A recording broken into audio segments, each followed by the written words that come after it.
Bueno, Adelante. buenas tardes. Gracias, Manuel. Buenas tardes a todos. Buenas tardes, Valeriano, ¿cómo está? Bueno, pues me cabe un poco la responsabilidad de presentar este libro que, bueno, pues en realidad es un volumen doble porque está constituido por dos libros, ¿no? Es un volumen que incluye dos libros. El primero de los cuales se llama Crónica de una década, que cubre más o menos la década de los 60 y Cambios de lugar, que cubriría la década siguiente también, grosso modo, ¿no?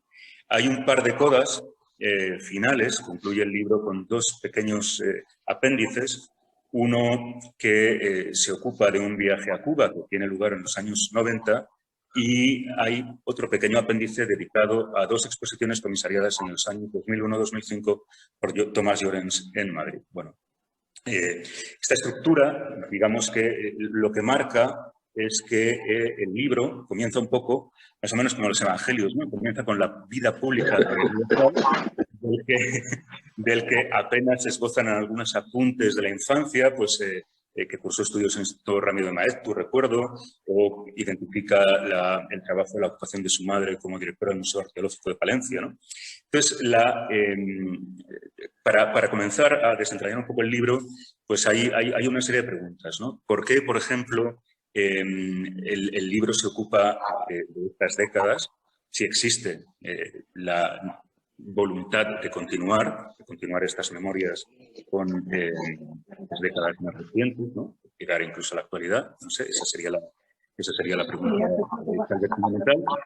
Y que nos hablara un poco, Valeriano, de cuál ha sido el tiempo que le ha ocupado la redacción de estos materiales, porque no existen pistas a lo largo del libro que permitan diagnosticar cuándo comienza la redacción y cuándo ultima la redacción de estos materiales, que son dos materiales que se incluyen en un único volumen.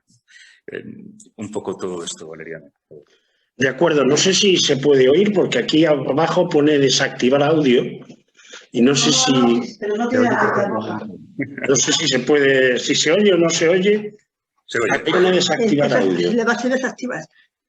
No, yo no lo he tocado. Pues está activado, no hay problema. Está activado. Vale. Está activado. Sí. Está activado, luego entonces puedo contestar a las dos preguntas. En primer lugar, muchas gracias por la presentación y por la ocasión para hablar del libro. Me parece que es lo más correcto y es lo menos que debía de hacer.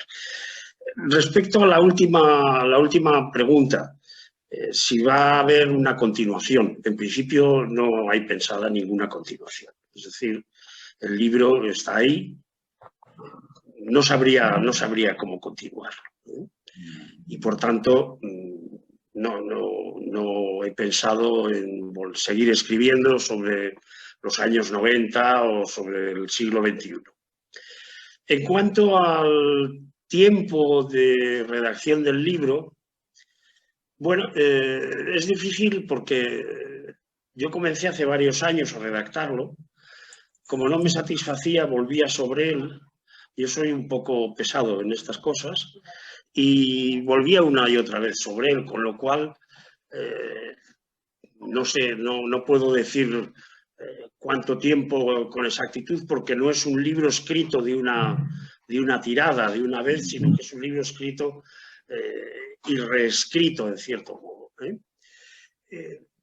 Por otra parte, yo he tenido unos problemas de salud, con lo cual el libro quedó parado. Y cuando esos problemas de salud me abandonaron, por decirlo así, o los médicos lograron que me abandonara, pues ya le di el último repaso y lo entregué al editor. Por tanto, yo calculo, creo que hay alguna cita en el libro que puede permitir la pista, pero no recuerdo con exactitud cuál puede ser, porque como ha sido tanto tiempo, he incorporado cosas muy posteriores y a veces he borrado muchas que había y he cambiado incluso de opinión sobre algunas cosas, y algunas de esas cambios de opinión se ponen de manifiesto en el libro porque me parecía importante señalarlos. Yo no creo que las personas seamos de una pieza, que seamos siempre igual, cambiamos, vemos las cosas de otra manera, tenemos una perspectiva en ocasiones diferente y a mí me gusta señalar que esa perspectiva diferente aparezca por escrito y se pueda ver perfectamente. Por tanto, yo diría que así, grosso modo, pero sin ninguna precisión llamativa, el libro se ha escrito a lo largo de unos 5 años aproximadamente, desde el 16, 17 hasta ahora, hasta la publicación. ¿Y qué conduce a un historiador del arte, a una persona, ya hablaremos de las múltiples facetas de su trayectoria, qué conduce a un historiador del arte, a una persona extraordinariamente vinculada al mercado editorial, a la actividad editorial, a la docencia?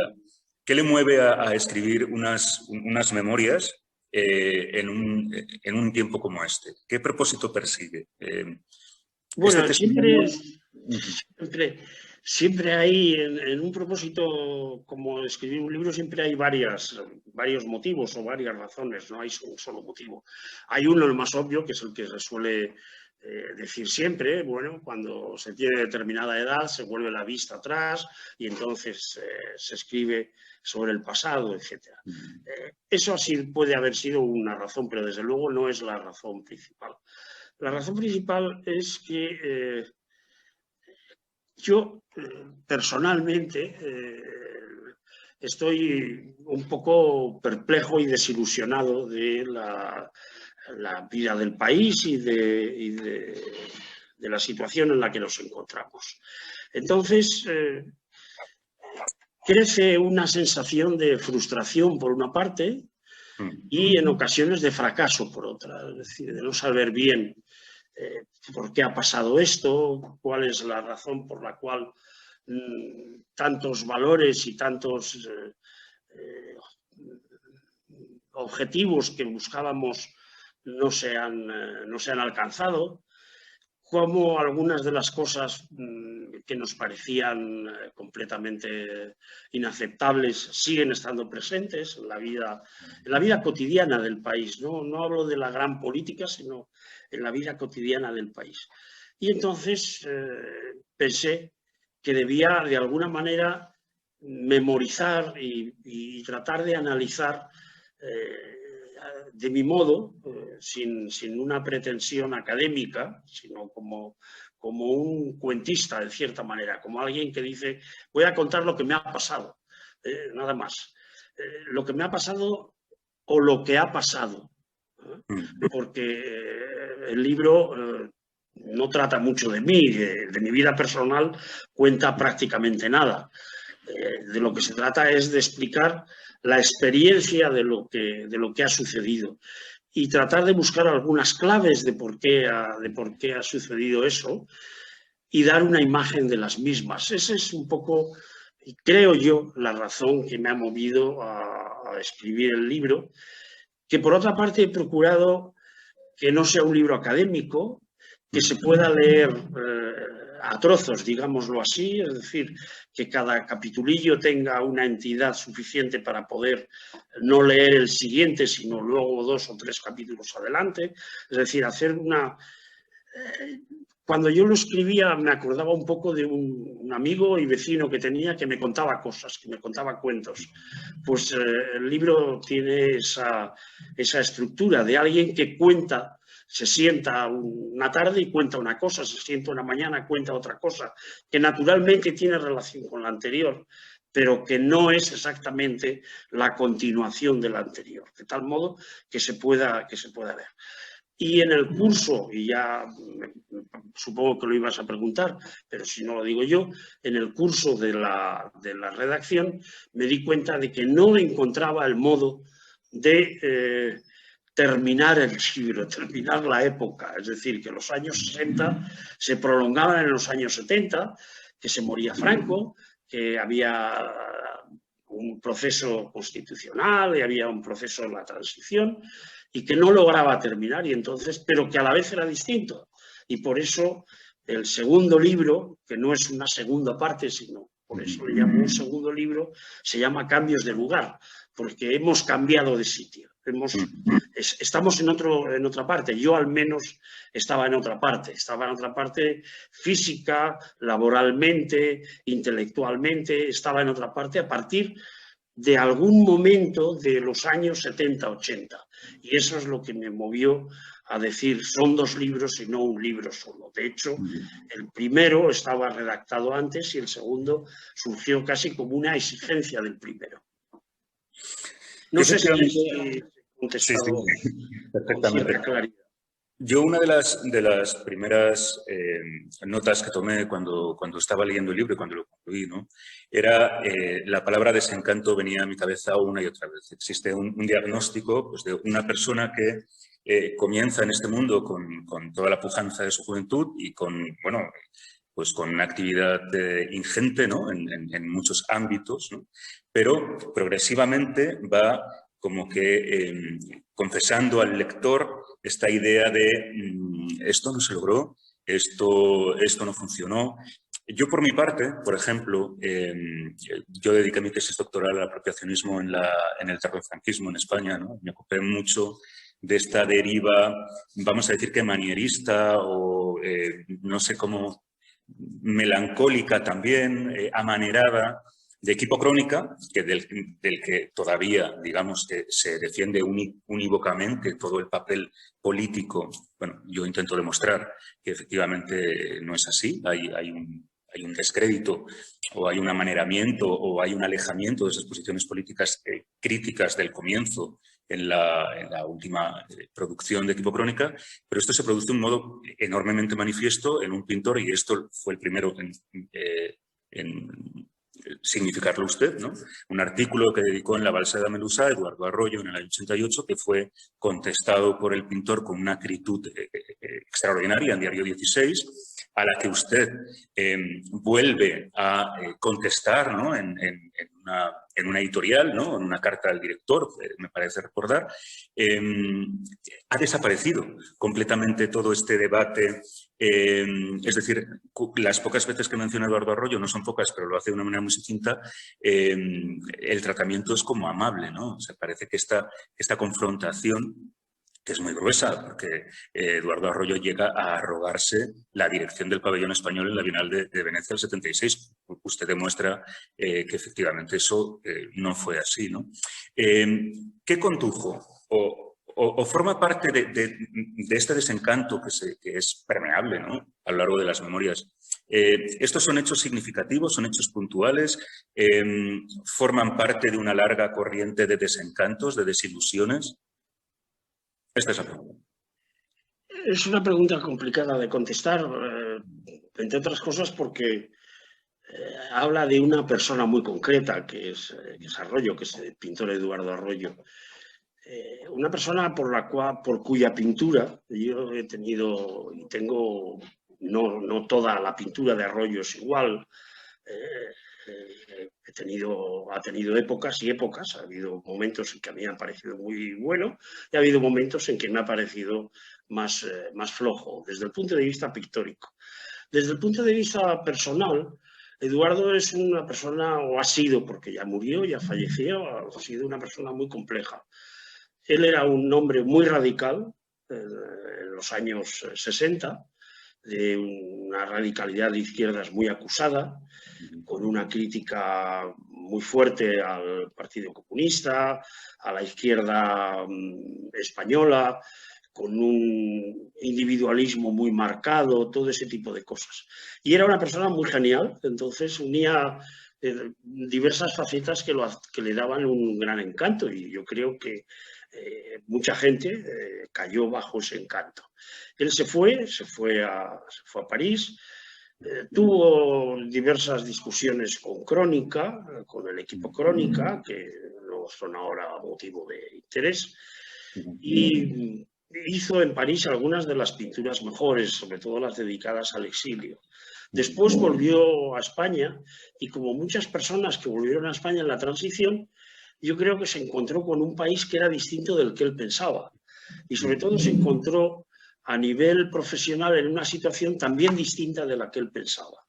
Él pensaba, creo yo, ahora estoy haciendo una aproximación que a lo mejor no es la correcta, pero que pienso que puede que sí lo sea. Él pensaba en una vuelta, digamos, más fuerte, más enérgica en el ámbito de su situación profesional. Pero él vuelve a España en un momento en el que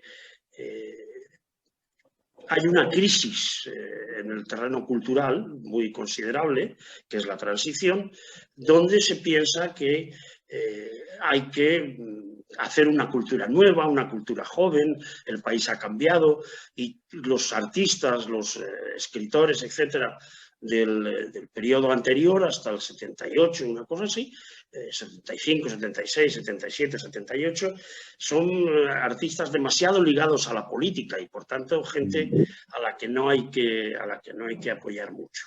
Entonces él se encuentra un poco desplazado en ese sitio porque él es un pintor político, lo ha sido siempre.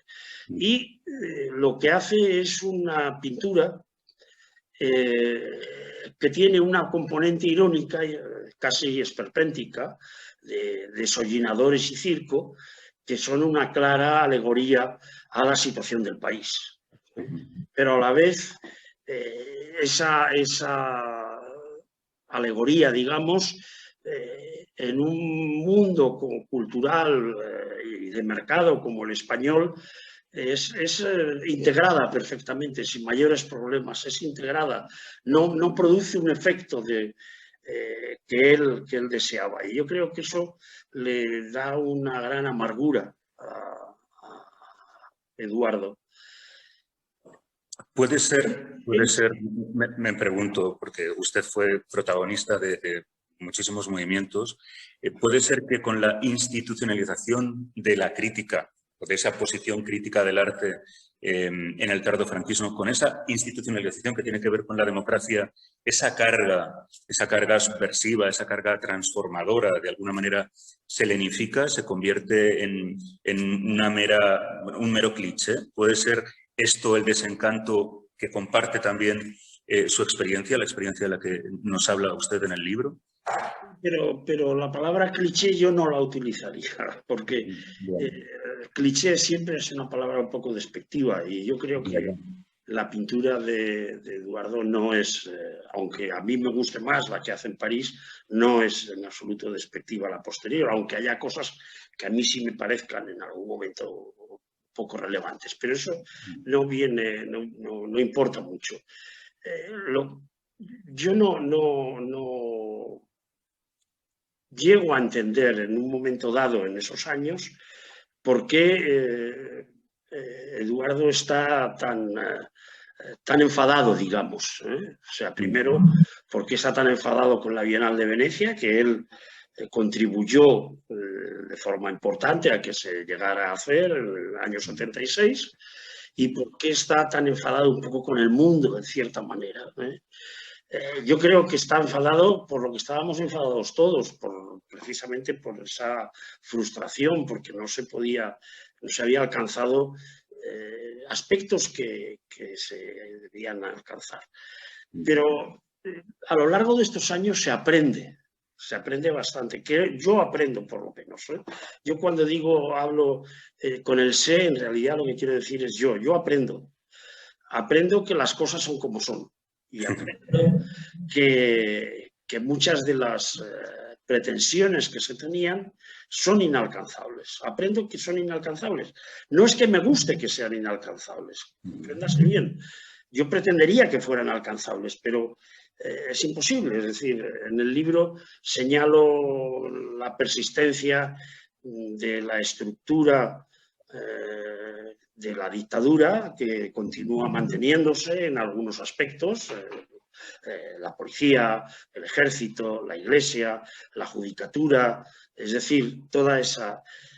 Y por otra parte, yo tengo en mi cabeza, pero eso ya lo tenía antes, que me parece que lo digo también en el libro, que la dictadura no es una excepción en este país, que la dictadura es algo que procede, que está metido en el país, que el franquismo está metido en el país y que es un resultado de la historia del país, en cierta manera.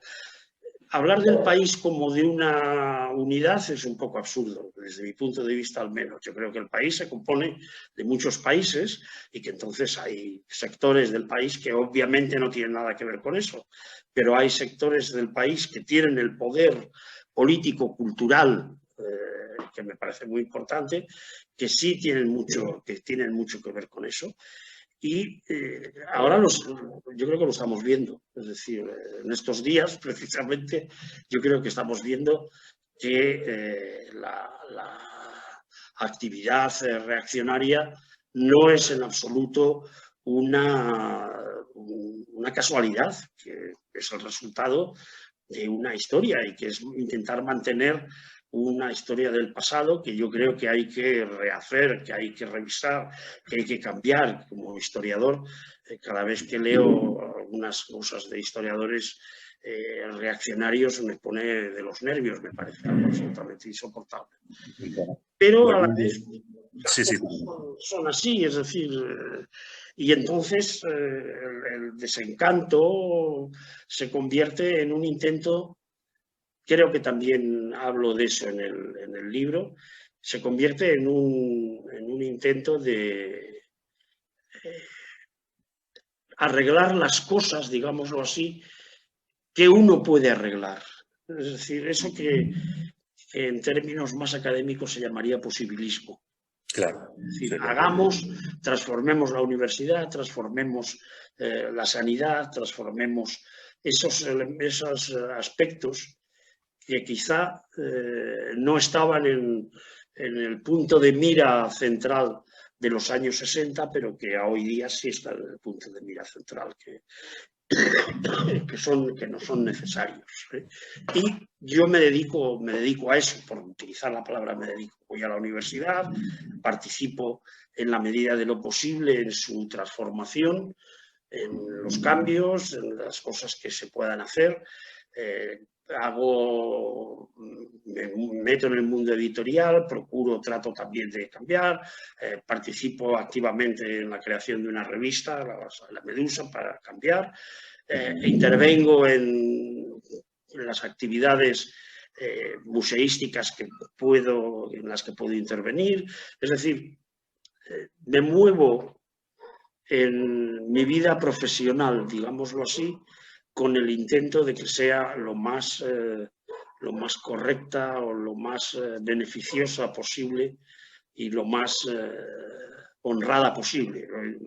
Me da vergüenza decirlo de la honradez, pero tal como están las cosas, uno tiene que reivindicar ya también eso, porque hay que reivindicarla. Precisamente la pregunta que le quería dirigir también en torno a eso, bueno, me acordaba del Aún aprendo de Goya, de su Goya, que ha sido, digamos, que el nombre del padre de su trayectoria como autor, ¿no? Pero de toda esta enorme actividad, ¿no? Con este derroche de actividades que usted ha llevado a cabo y que recuerda en su libro, ¿no? Pues como autor, como contribuidor al ámbito editorial, en la editorial Ciencia Nueva, fundada en el 65, con comunicación, con la Balsa de la Medusa, digamos que ha sido ingente. También forma parte del patronato del Museo Nacional Centro de Arte Reina Sofía. Su actividad docente, que comienza en Vallecas, en un centro cultural, el Centro Cultural Gredos, cuando usted es aún jovencísimo. Después de cumplir el servicio militar es cuando comienza esta labor docente, después ingresa en la Universidad Autónoma, después va a la Universidad Complutense. De este periodo usted se ocupa menos porque se queda un poco fuera del ámbito cronológico que maneja, pero toda esta actividad tan ingente, ¿qué frutos de su trabajo le han reportado una mayor satisfacción? Visto en retrospectiva, ¿de qué se siente más orgulloso Valeriano Bozal? Vamos a ver, la pregunta se divide en dos partes. Una, ¿qué me ha hecho más feliz? Y otra, ¿de qué me siento más orgulloso? Exacto. ¿Qué me ha hecho más feliz? Es la enseñanza. Es decir, lo que más feliz me ha hecho es la enseñanza. Y cuando digo la enseñanza me refiero a toda la enseñanza, desde la enseñanza media en el Colegio de Vallecas, que era un colegio de clase media o de trabajadores, porque tenía una sección, digamos, por la tarde para que pudiera ir a hacer el bachillerato las personas que trabajaban, hombres y mujeres. O sea, tanto la enseñanza media como la enseñanza universitaria. Donde yo me he sentido más feliz es dando clase, hablando con los estudiantes, enseñando o tratando de enseñar. A lo mejor enseñando es demasiado presuntuoso, por lo menos tratando de enseñar y de respetar. Hay algo ahí que me parece interesante señalar y que yo creo que señalo en el libro, que es el respeto hacia los demás, es decir, el sentir otro. Y había cosas que me hacían feliz, como por ejemplo, en el caso de Vallecas, sentir que yo era un asalariado, es decir, que yo cuando llegaba al final de mes iba al despacho del director a cobrar mi nómina como cualquier otro y firmaba la seguridad social y todas esas cosas. Y entonces, cuando yo volvía a casa en metro, yo no conduzco, no voy en metro a los sitios o en autobús, pues yo me sentía como las personas que iban, es decir, eso era lo normal, era una vida normal. Y eso me ha hecho siempre muy feliz. Iba a casa con mis hijas, mi familia, y yo he hecho una vida muy feliz. De eso es de lo que más feliz me siento. Orgulloso, pues no lo sé bien, no lo sé bien. Orgulloso no lo sé. Yo creo que he escrito algunos libros que tienen algún interés, no especialmente,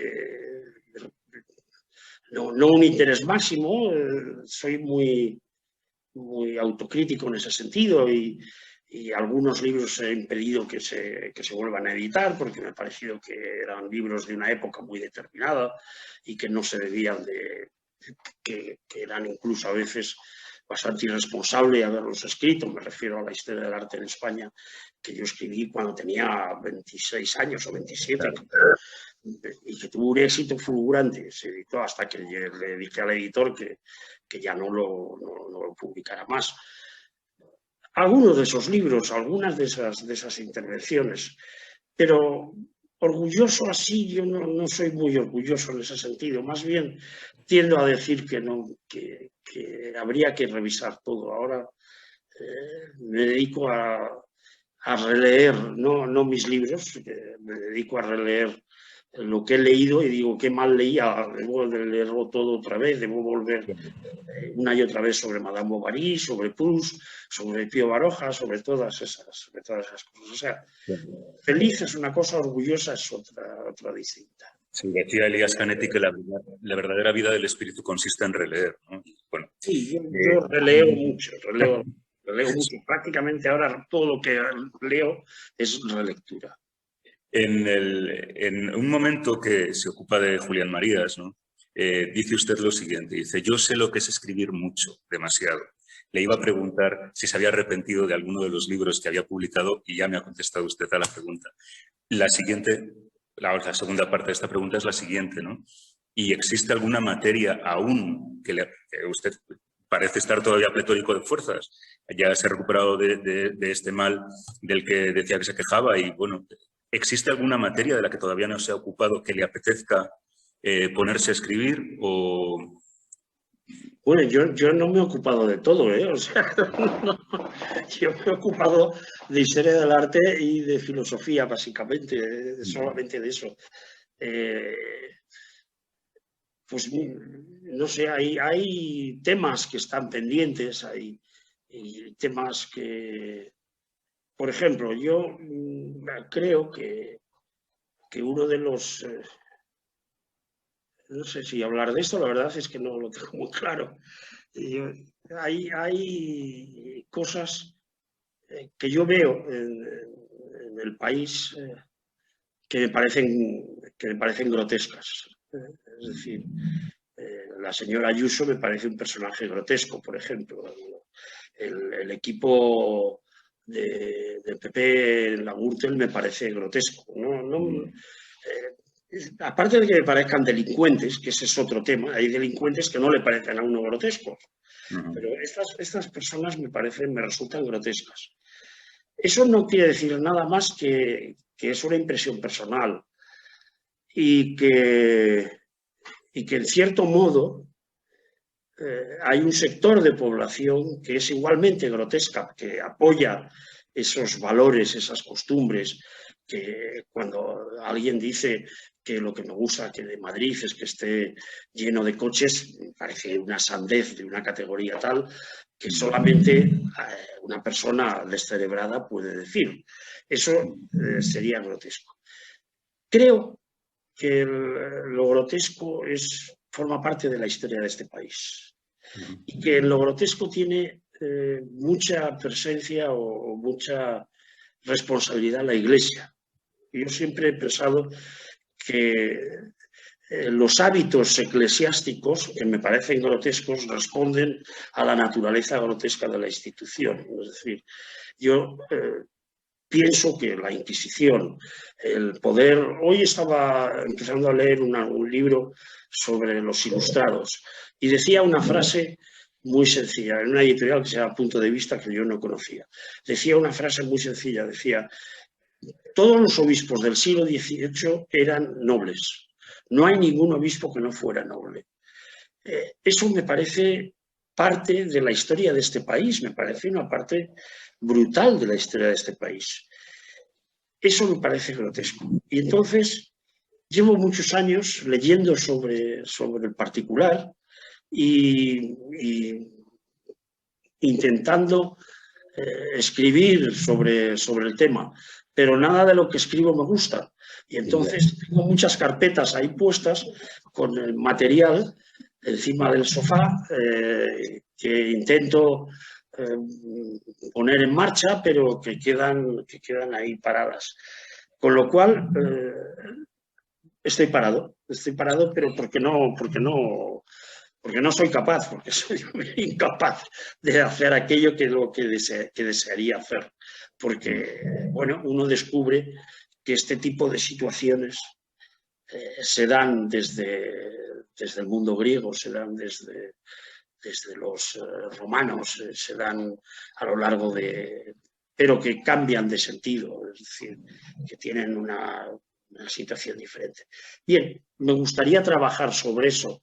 Y de hecho trabajo, pero creo que no saldrá nada de ahí. Mi visión del asunto es que seré un fracasado ahí en eso. No avanzaré mucho. Voy a lanzarle la última pregunta porque por el cronograma yo creo que ya estamos llegando al punto en el que son las personas que están virtualmente compartiendo esta sesión las que van a lanzar ya sus preguntas.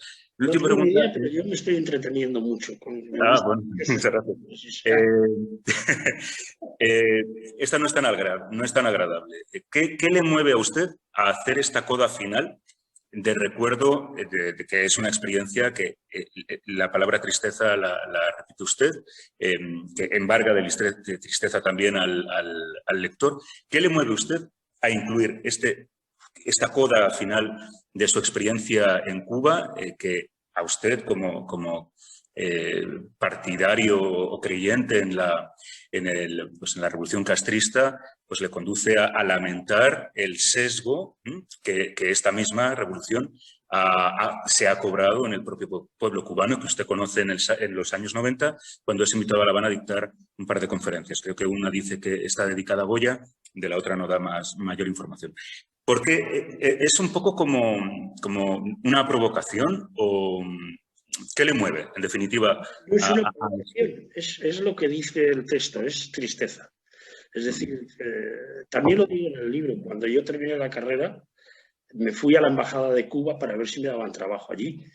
Es decir, no iba a la Embajada de Cuba como se va a Iberdrola a pedir trabajo, sino porque Cuba en ese momento era la revolución, era la transformación, era la humanidad. Era lo más de lo más para una persona joven de izquierdas. Cuando yo voy a Cuba ya, que soy muy maduro y que además ya he vivido bastante, pues me encuentro con una situación en la cual no quiero hacer juicios políticos grandiosos sobre la política cubana o tal, sino cuento lo que me pasa en la calle. de la misma manera que contaba lo que me pasaba en la calle, en Vallecas o en tal, cuento lo que pasa en la calle. Y lo que pasa en la calle me entristece profundamente. Es decir, que lo que yo consideraba como la revolución, la posibilidad de una sociedad nueva, justa, distinta, etcétera, pues ha desaparecido. Se ha convertido en una sociedad de dos clases, con una plutocracia, es terrible decir eso, pero con una plutocracia que tiene un poder omnímodo. En la calle, no estoy hablando ni del Parlamento de Cuba, ni del Ministerio de Asuntos Exteriores, ni de la guerra con Estados Unidos, ni del bloqueo, ni de nada de eso. Estoy hablando de las calles de La Habana, o sea, de lo que yo me encuentro en La Habana, de lo que yo veo en La Habana, de lo que me dicen los amigos y los que no son amigos, de lo que me dice el señor que me lleva en coche por la calle, de lo que me dice...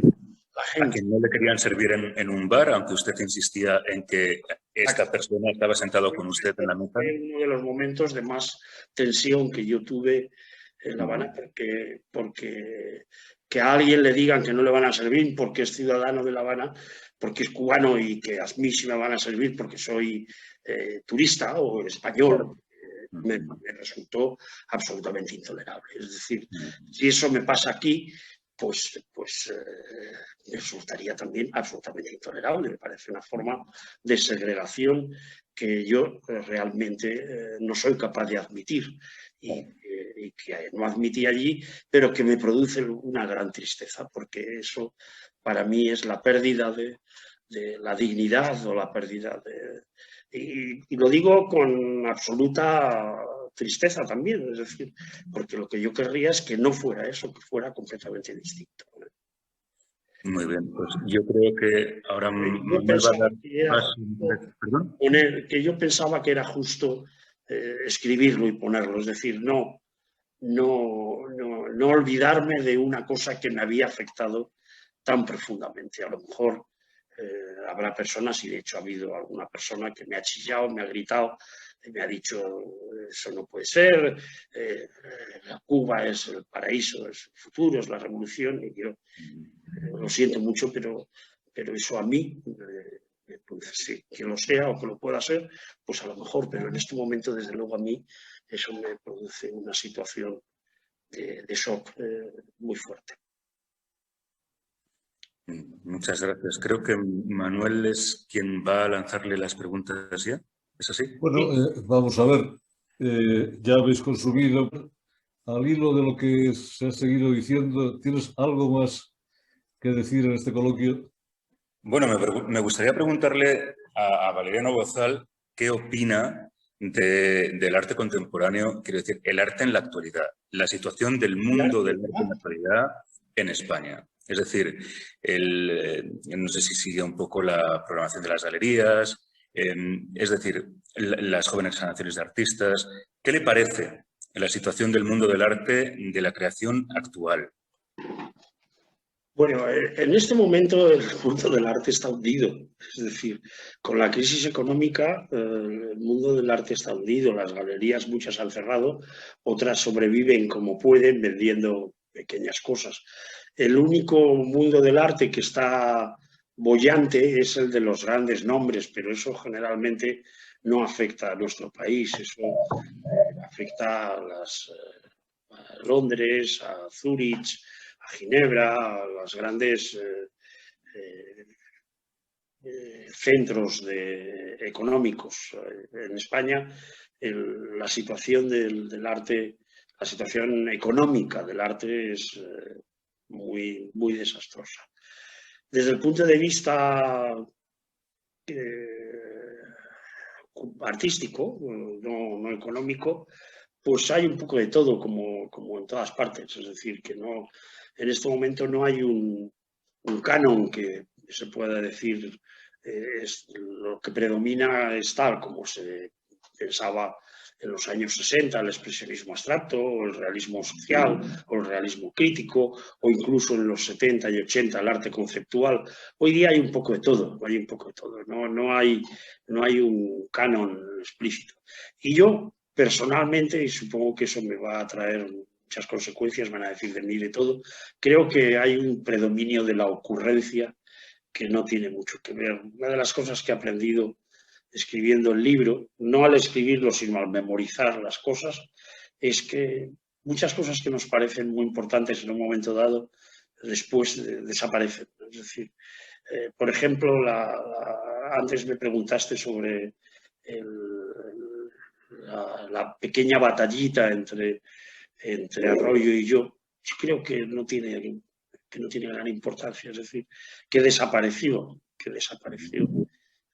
se la llevó el tiempo, que pudo parecer muy gorda en su momento, pero que, bueno, que es una anécdota más, que no tiene mayor relevancia. Por eso en el libro yo no le he dedicado mucha importancia. Y como esas muchas otras cosas, es decir, que cosas que le damos, que pensamos que tienen mucha relevancia, con el paso del tiempo vemos que no la tenían, que eran cosas pasajeras y que no hay que darles mayor relieve. No sé, a lo mejor yo soy un poco pasota. No sé. No, incidiendo un poquito en esto de lo de las ocurrencias, porque la verdad es que es un diagnóstico que comparto en gran parte. Creo que estas ocurrencias tienen mucho que ver con ciertos grupos de presión o ciertos temas que puntualmente están de actualidad y lo que yo también considero una decadencia del humanismo, de la tradición humanista, que creo que cada vez se sabe menos, que cada vez se lee menos, que cada vez se está más detrás de una pantalla, se tiene la ilusión de tener conocimiento cuando solo se tienen píldoras de información.